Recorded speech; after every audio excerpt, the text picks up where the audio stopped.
Miami in July was a furnace, the air thick with humidity and the scent of salt. Tom Hanks, at 68, was in town for a low-key film-projected documentary about forgotten corners of American cities. He'd always loved Miami's contradictions: the neon pulse of South Beach, the quiet decay of old neighborhoods, the way the ocean seemed to hold secrets older than the city itself. On a rare free evening, he wandered away from the glitz of Ocean Drive, drawn to the quieter stretch of Key Biscayne, where the beach met mangroves and the horizon felt endless.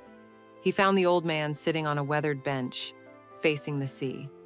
The man was thin, his skin like tanned leather, his white hair thinning under a faded baseball cap. He clutched a thermos, sipping slowly, his eyes fixed on the waves. Something about him, maybe the way he sat, like he was part of the bench itself, made Tom pause. He'd always had a knack for spotting stories in strangers' faces, and this man's face was a novel. "Mind if I sit?" Tom asked, gesturing to the bench.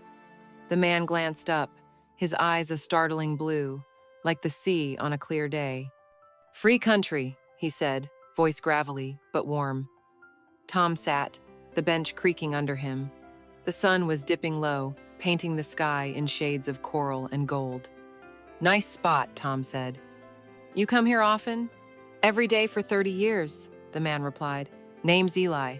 "Tom," he said, though he suspected Eli already knew. Most people did. But Eli just nodded, uninterested in fame. They sat in silence for a while, the kind of silence that felt earned. Tom, who'd spent a lifetime playing everyman heroes, felt an urge to know more. 30 years is a long time," he said. "This place must mean something to you." Eli chuckled, a dry sound. "Means everything, and nothing. You ever feel like you're waiting for something, but you forgot what it is?" Tom nodded. He'd felt that way on long shoots, in hotel rooms that blurred together, chasing stories that never quite satisfied. "What's your story, Eli?" Eli took a sip from his thermos, the smell of cheap coffee wafting over. "Not much to tell, just an old man in the sea." He smirked, catching Tom's eye. "You read Hemingway?" "Some," Tom said, grinning. "You don't strike me as just an old man." Eli's smile faded, his gaze drifting back to the water. "Used to be more. Used to be a lot of things." Over the next hour, as the sky darkened and the stars began to prick through, Eli's story unraveled. He'd been born Elias Navarro in 1945 in a Cuban fishing village. His father was a fisherman, his mother a seamstress, and their life was simple until the revolution came. At 15, Eli was sent to Miami on a rickety boat, one of the early exiles, with nothing but a photo of his parents and a promise to return for them. He never did. Castro's regime tightened, and his parents vanished dead, imprisoned, or lost. He never learned. Miami in the 60s was a different beast, Eli said. It was rough, raw, a city of hustlers and dreamers. He worked odd jobs: dishwasher, dockhand, bartender, while learning English from radio jingles and barroom fights. By the 70s, he'd fallen in with a crowd running guns and cash for anti-Castro groups. "I wasn't a revolutionary," he said. "Just angry. Thought I could fix things. Thought I could bring my family back." Tom listened, the weight of Eli's words settling like sand. "Did you?" he asked. Eli shook his head. "Got in too deep. Smuggling turned to drugs, cocaine mostly. Miami was drowning in it. I wasn't a kingpin, just a guy who knew boats and kept his mouth shut. Made enough to buy a house in Little Havana. Thought I was somebody." His voice cracked. "Then I lost it all." The story spilled out in fragments. A deal gone wrong in '83. A partner who betrayed him to the feds. Eli took the fall, served 5 years in a federal prison upstate. When he got out, his house was gone, his friends scattered. "The worst part," he said, "was the shame. I'd promised my mother I'd be a good man. Broke that promise every day." Tom leaned forward, elbows on his knees. "You're still here. That's something." Eli snorted. "Here's nothing. Just an old fool on a bench, waiting for the tide to take me." The conversation paused as a group of joggers passed, their laughter sharp against the soft crash of waves. Tom felt a pang. the kind he got when a script hit too close to home. He'd played men like Ella Broken, searching, human but meeting one was different. "What keeps you coming back to this bench?" he asked. Eli pointed to the horizon, where the sea met the sky. "Out there, I can still see her. My mother used to tell me the ocean connects everything. Said if I ever got lost, I just had to sit by the water and she'd find me." Tom's throat tightened. He thought of his own mother, long gone, and the way he'd sometimes look for her in crowds, in quiet moments. "You think she's still out there?" Eli shrugged. "Don't know, but I sit here just in case." Over the next few days, Tom couldn't shake Eli's story. He returned to the bench each evening, bringing coffee or sandwiches, and Eli would talk more. He spoke of the Miami he'd known, jukebox bars in Coconut Grove, domino games in Little Havana, the way the city hummed with promise before it chewed you up. He spoke of regrets never marrying, never finding his parents, never making amends. But he also spoke of small joys, teaching a neighbor's kid to fish, feeding stray cats, watching the sunrise.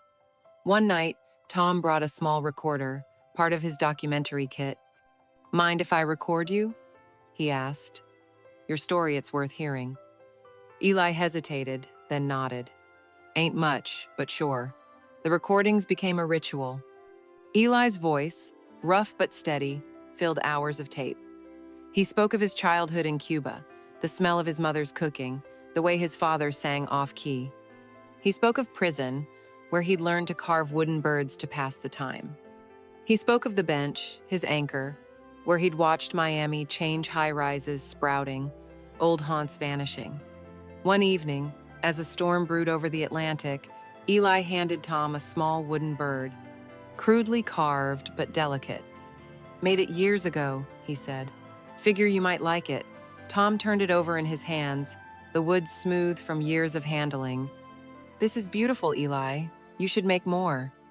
Eli waved him off. "No point. Nobody wants an old man's junk." "I do," Tom said, and meant it. The documentary took shape, but Tom realized it wasn't about Miami anymore. It was about Eli. He pitched the idea to his crew, a short film, The Man by the Sea, about one man's life against the backdrop of a city that both made and broke him. They filmed Eli on the bench, his silhouette stark against the sunset, his voice weaving through decades of loss and resilience. The night before Tom was set to leave Miami, he found Eli in his usual spot. But something was different. Eli's thermos was untouched, his hands trembling slightly. "You okay?" Tom asked. Eli smiled faintly. "Just tired. Been a long road." Tom sat closer. "You ever think about going back to Cuba? Seeing what's left?" "Thought about it," Eli said. "But this is home now. Good, bad, all of it." He paused, then looked at Tom. "You're a good listener, Tom. Not many left." Tom felt a lump in his throat. "You're a good storyteller, Eli. Deserve to be heard." Eli chuckled, then coughed, a dry, rattling sound. "Maybe. But I'm just one guy. World's full of stories like mine." That night, Tom couldn't sleep. He kept seeing Eli's face, those blue eyes holding a lifetime of weight. The next morning, he went to the bench, but Eli wasn't there. The thermos sat alone, a note tucked beneath it. "Thanks for listening. Keep the bird." Eli, Tom's heart sank. He asked around, checked local shelters, hospitals, but Eli had vanished, as if the sea had finally claimed him. The documentary crew wrapped up, and Tom returned to Los Angeles, the wooden bird in his pocket. The film, when it premiered, was a quiet hit, shown at festivals, praised for its raw honesty. Audiences wept for Eli, the man who'd sat by the sea, waiting for a mother he'd never find. Months later, Tom got a letter, postmarked Miami. No return address, just a single page in shaky handwriting. It was Eli. He'd moved to a small apartment, started carving birds again, even sold a few at a local market. "You made me think someone might care," he wrote. "Guess I'm not done yet." Tom kept the letter on his desk next to the bird. Sometimes, when the world felt too loud, he'd hold it and think of Eli, the man by the sea, whose story wasn't over. Miami kept humming, its waves carrying secrets, and somewhere, an old man was carving, waiting for the tide to bring him home.